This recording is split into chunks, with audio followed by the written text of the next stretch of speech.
Hey guys, what's going on? So today we are doing an Amon review, but first I want to give a huge thanks to Massdrop for sending over their legendary PC37X here. It's an all-around great headset that I've been using for the past week or so.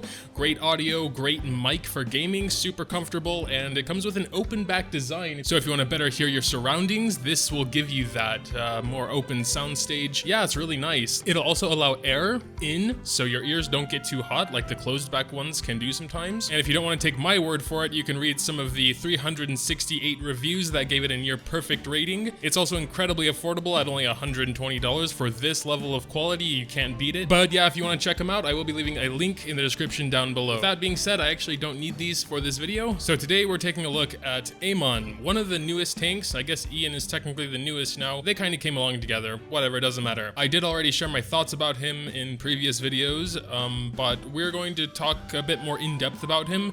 This may be my first real in-depth character review, so bear with me. And honestly, his whole kit is pretty special, good, and important, so I can't really just skim over and say, yes, skill 1's kind of cool, skill 3's nice. Let's start with his first passive, because this is one of the two things that really makes him stand out. When he gets this Revelation Signet, he'll increase his evasion and accuracy by 40%. The accuracy won't be as useful most of the time, but the evasion is really nice, because, for example, when you're using skill 2, he has a chance to taunt everyone, and his skill 2 also gives him a Revelation Signet, so they're all taunted, they're all attacking him. He has his evasion risen by 40%. A lot of the times they're gonna miss if they don't have high accuracy. Increases damage dealt by all allies by 30% when the caster is imprinted with the Signet. So this is an incredibly powerful buff for your entire team. That's why I think Amon is by far the best offensive tank there is in the game, hands down, not even taking into account his third skill. Just this buff alone makes him so cool. And his level 60 hero talent, while it is kind of separated from the rest of his kit, it's still very powerful as well. Besides the fact he can go first at the start of the wave, which is actually really nice in Arena, so you can get either skill 2 or skill 3 off depending on your priorities, but he'll also save an ally with his resolve skill and restore their HP by 50%. Granted, they don't have any bad debuffs that would prevent healing, like, recovery decrease. In addition to that, as if that wouldn't be enough, it'll also increase their attack by 50% for 2 turns. So a very, very nice hero talent there as well. His first skill is pretty basic, besides the fact that he will guarantee give himself one of these signets.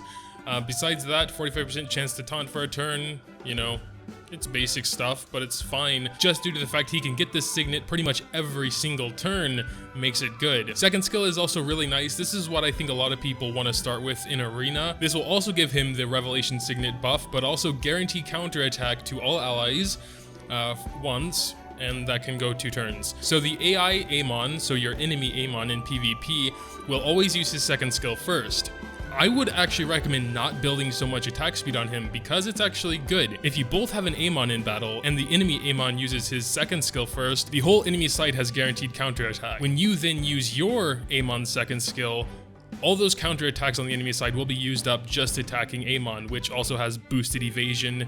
He's a tank, so it shouldn't hurt him too much. So I actually prefer to have a slow Amon. Granted, his level 60 hero talent does proc. It's been said that there's about an 80% chance for that to happen, so quite a high chance. And of course, his third skill, this is what I was kind of ranting and raving about when I first saw Amon and how op it is.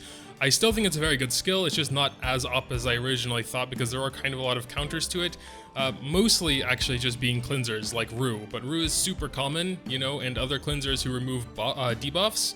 It's still very powerful once you learn the AI of the enemy side. You could definitely reliably get at least 1, maybe 2, and of course up to 3 enemies killing themselves pretty much. So there's a chance to land this debuff where if they use their third skill, they lose all of their HP.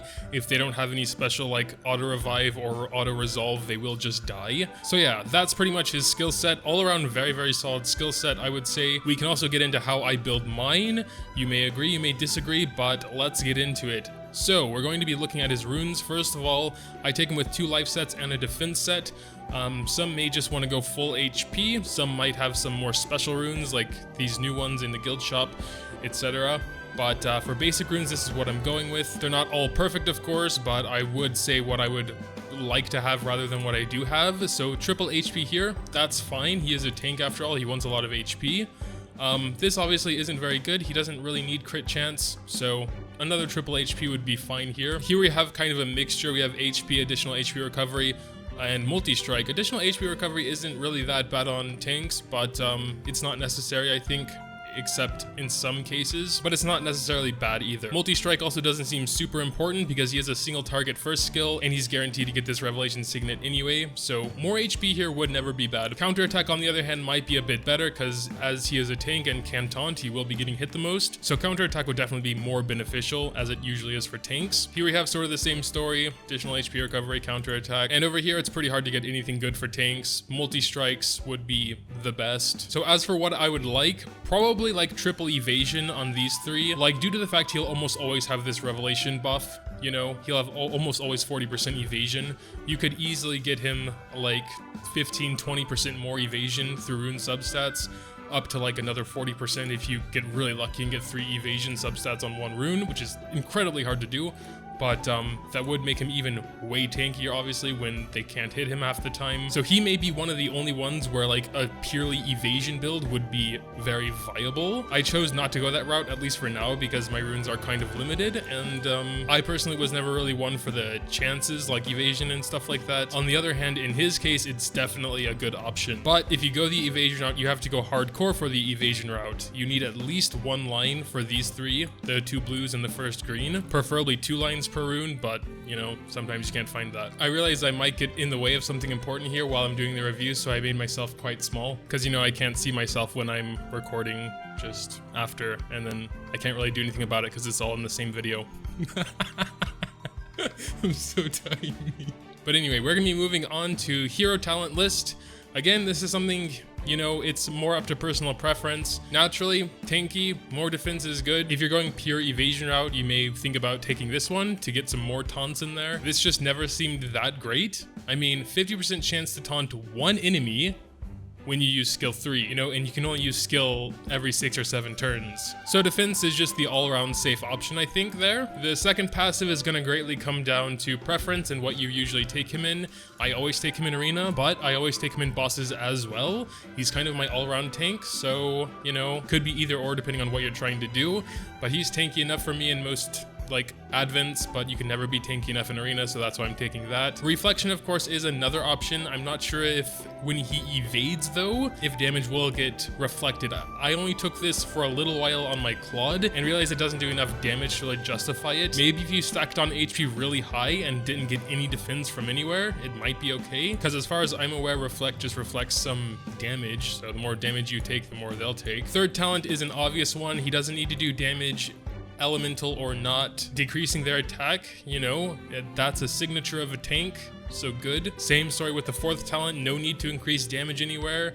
The protection is a very powerful passive, so it's nice, 20% chance to grant protection. I also think the fifth passive is an obvious choice, going for Supreme Shield. 15% more counterattack would be nice as well, but like, you know, 10% chance to grant damage immunity to yourself for 2 turns when you're attacked, and you're going to be getting attacked a lot due to all those taunts. And I just think that's more valuable than maybe another chance to taunt someone with a counter attack. And of course, his level 60 hero talent, don't got a choice there. So that's my thoughts on the hero talents. You can agree or disagree.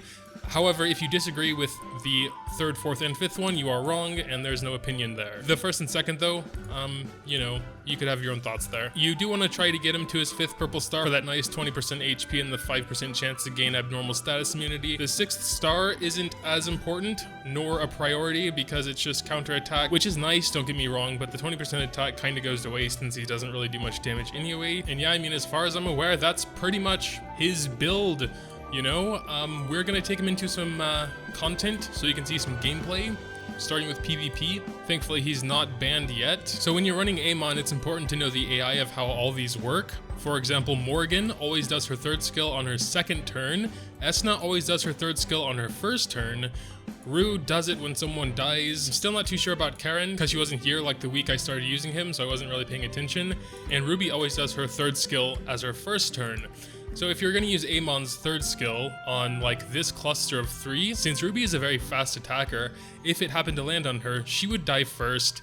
And if it happened to land on Rue, she would die second due to her reviving Ruby. Only problem with that strategy is Karen's level 60 talent, but just for that example, we pretend she doesn't exist. All right, let's go ahead and try this team. It's a pretty decent example. I mean, we do have Amon there who's gonna cast the Resolve, so that's unfortunate, but we can see why I like to have a slower attack speed real quick. It is a much weaker team than mine, but it's good to see. So he attacked first. Thankfully, both of our Amons procced it, so that's good. And now they all have the counterattack buff on them. So we're gonna use Amon second now.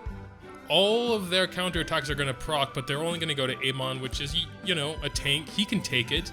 Better than them guarantee counterattacking on anyone else. However, if I wasn't trying to demonstrate that, I would have used his third skill on Esna, because I know Esna uses her third skill first. That would have procced Amon's passive, so he wouldn't have that anymore. But doing it this way, I'm going to try and just get rid of Rue, because she can cleanse it, and I'll be using Amon's next turn. Okay, if I wasn't taunted, you should always pay attention to that as well, man. Alright, we went ahead and used Morgan's third on Ruby to proc the resolve, so he doesn't have that anymore.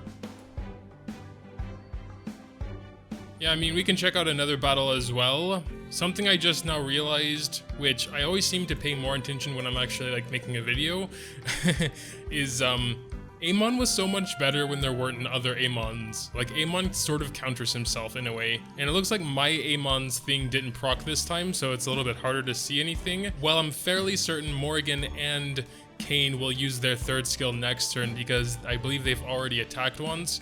So we're gonna try and do that. It will heal him up for now, and oh, yeah, he still has it, it's all good. Morgan didn't get it, that's quite unlucky because there's a 70% chance to go to the adjacent enemies, but whatever, what can you do? Let's try and do anything. Damn, no crit. I'm not having very good luck, honestly. That was Kane's first attack. Why is Kane so slow? Well, he still has the buff for one turn, so it should still work. We can use Amon's second now to get that revelation, get that guaranteed counter attack in there. I kind of want to just kill Kane with my Christian, but he's gonna kill himself anyway, so what's the point? So here we go, go ahead, Kane, do it, see ya. And that's pretty much the gist of his third skill. It's a little bit annoying unless you can like perfectly set up everything so it actually works out well, but it can be very powerful in the right situation, especially if it lands like on 2 or 3 of them. We can also head into Sinclair, the Advent. It is probably the easiest Advent ever, but it's really just to show his PvE capabilities as well. So in PvE, I'm almost never using his third skill because all bosses, you can see, if they have this big health bar up here, they're gonna be immune to that skill anyway. But if they're a minion, most of the time they can die from it. And you can see that both Christians and of course even the healers are getting a nice damage buff from it. They wouldn't do nearly as much damage without this Revelation Signet buff that Amon is giving them. You can't actually see it above their head or anything, but it is there. I mean, it's a little bit hard to test due to all the other buffs going on. But I mean, look at that. You don't get that just from nothing. I mean, we could have him with no Revelation Signet and just do his third skill so he doesn't have it anymore. And we can see the damages are quite a bit lower. That was my Christian instead of the friend Christian, which, you know, could be stronger than mine. But we're gonna use his also. And of course we're on a different enemy, so it's all kind of weird, but 30% is quite a big difference. And he has it back already due to a counter strike. So again, it's really hard to test. But you just kind of have to believe that you are getting that buff. Uh-oh, you shouldn't have gotten below 50% HP, Christian. I didn't want you to multi-strike. This may hurt, or I can just try and kill him. That works also. As a side note, why the hell is he a 4-star Advent? I mean, I was commentating through most of this and I still cut under 2 minutes. Whereas like Tayo or Christian or Sid takes 10+ minutes, even with a equally offensive team. I would literally say Xenon, Xenon or whatever is legit harder than Sinclair. He's a 3-star. But I think that pretty much wraps it up for the Amon review. I'm not sure what else there would be to say about it. He's just an all-around very, very good tank. Definitely more on the offensive side. He has less protecty abilities than some other tanks. But if your team is solid, like really solid and strong enough and just wants to do more damage and have a tank there to have a bit of support as well, Amon's your guy. Tell me what you think about the video in general in the comments down below. Leaving a like if you did happen to enjoy is always greatly appreciated. Thanks, as always, for watching. And until next time, I just realized my webcam is still really tiny on the plus thing there. Okay. Bye guys.